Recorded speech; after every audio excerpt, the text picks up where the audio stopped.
అందరికి నమస్కారం.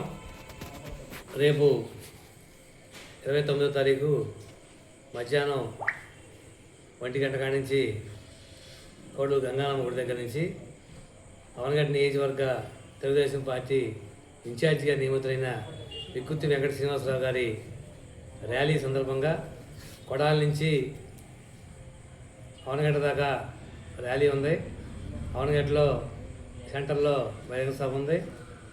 కావున కోడూరు మండల తెలుగుదేశం పార్టీ కుటుంబ సభ్యులందరూ తప్పకోకుండా 1 గంటకల్లా గంగానమ్మ గుడి దగ్గరికి వచ్చి అక్కడి నుంచి ర్యాలీలో పాల్గొని ర్యాలీని ఇక్కడి నుంచి కొడాల దాకా వెళ్ళి కొడాల నుంచి అవనగడ్డ దాకా రావాలి. కాబట్టి అందరూ కూడా తప్పకోకుండా తెలుగుదేశం పార్టీ కార్యకర్త అభిమానులు మొత్తం అందరూ కూడా తప్పకుండా ర్యాలీలో వచ్చి మన అవనగడ్డ నియోజకవర్గ ఇన్ఛార్జిగా నియమితులైన విక్కుత్తి శ్రీనివాసరావు గారి మరి అయిన తర్వాత తొలిసారిగా అవనగడ్డ నియోజకవర్గానికి వస్తున్నాడు కాబట్టి ఆయనకి ఘనస్వాగతం పలకాలి. కాబట్టి అందరూ కూడా తప్పకుండా ఈ కార్యక్రమం పాల్గొని జయప్రదం చేయవలసిన కోరుతున్నాను.